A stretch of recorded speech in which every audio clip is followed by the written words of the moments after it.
Hello everyone and welcome to our linked list in Java series. So if you are ever wondered how applications efficiently manage dynamic data, or if you are preparing for coding interviews or data structures and algorithms, then this playlist is for you. In this series, we will learn linked lists from scratch and gradually move towards the advanced concept and interview questions as well.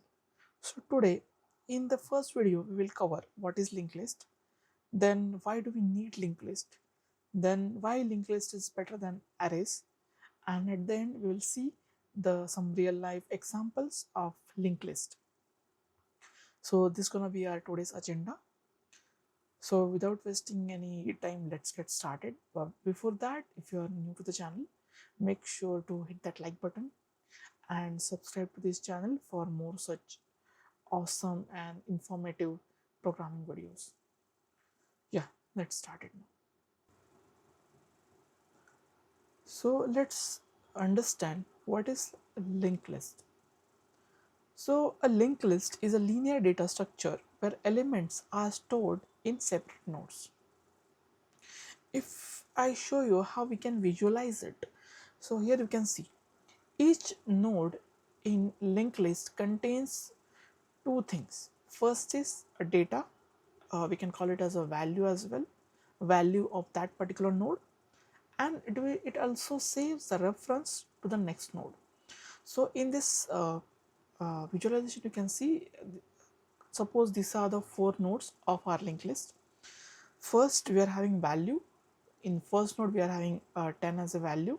Then you can see this arrow mark. So this arrow mark, nothing but in programming terms, this is a reference to the next node. So the first node is connected to this second node. Again, second node also is having the data, or we can call it as a value, and again it is having a reference to the next node. Similarly with the third node and similarly with the fourth node.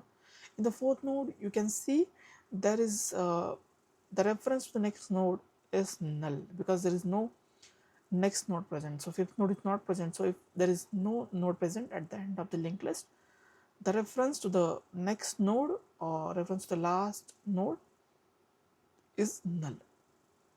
So this is how we can visualize a linked list.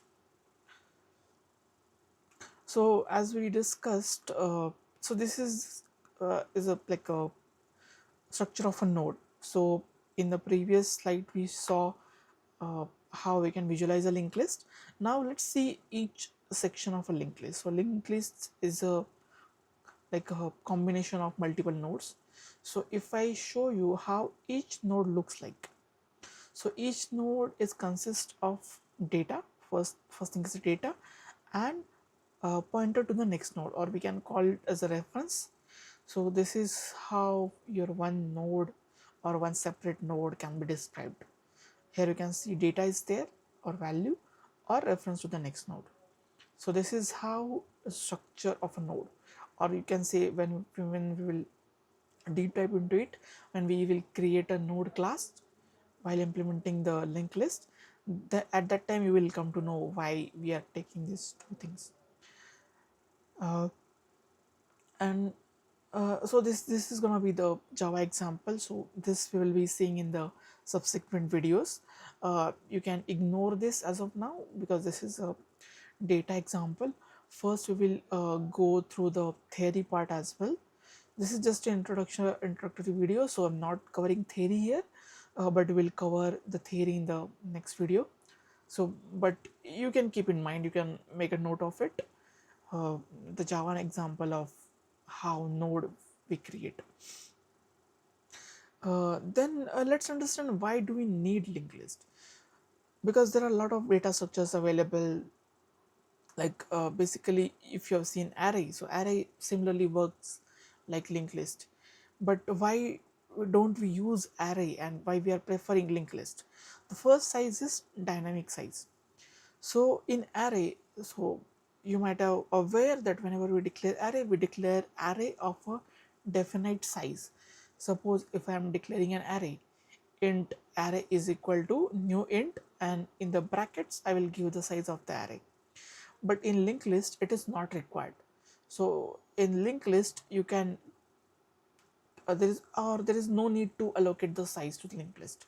It will gradually increase as you are keep adding element to the linked list, and if you start removing the element from the linked list, the linked list size will gradually decrease. So this is how it works in linked list. Then the second thing is efficient insertions. So if you see in linked list, the insertions are efficient than other data structures. Then the third thing is efficient deletions. So this is also one of the key highlight, or we can say pro of this linked list data structure. And last but not the least is better memory of utilization. So in linked list, like in array, you can see, suppose I declare array of 100 elements, but if I only put 20 elements in, the rest of the size is wasted, right? So this doesn't happens in linked list, because the size will be allocated as per you are adding the elements into it. So that's why, and even other than, so linked list is better than any other data structures. So that's why we use linked list over other data structures. So let's wrap up for this video. So this was a little bit of the introductory video. So let's see what we have covered. So first we covered what is a linked list.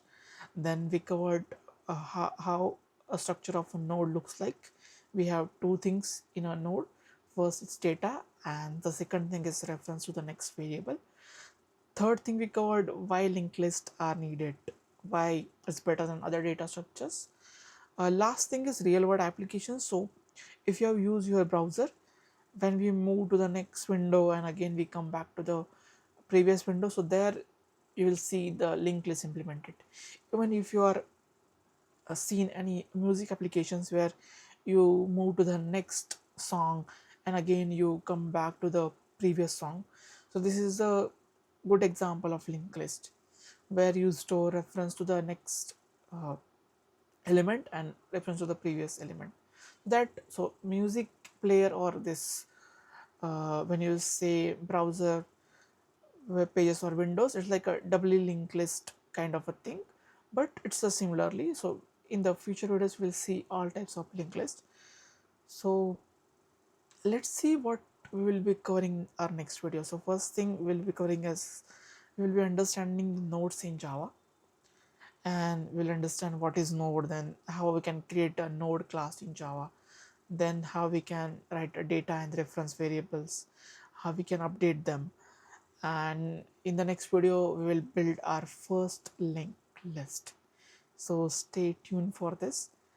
And again, if you are new to the channel, your first time visiting this video, then make sure to hit that like button and subscribe to the channel. I will be uploading a whole series on linked list, and this series will be based on Java programming language.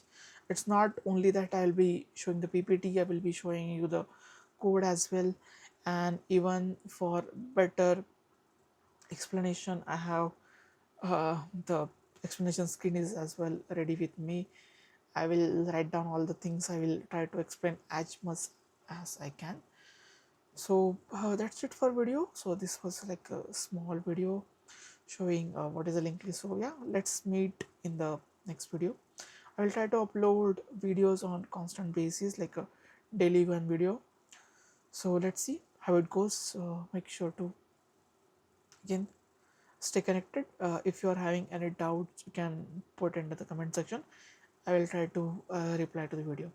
And if you want these PPTs as well, I will be sharing the PPTs as well in the comment section. So if I am not putting the PPT, make sure to like comment. I will update the comment section as well, and I will update the code as well in the comment section only. So yeah, that's one more update. So that's it. Let's wrap up this video. Let's meet in the next video.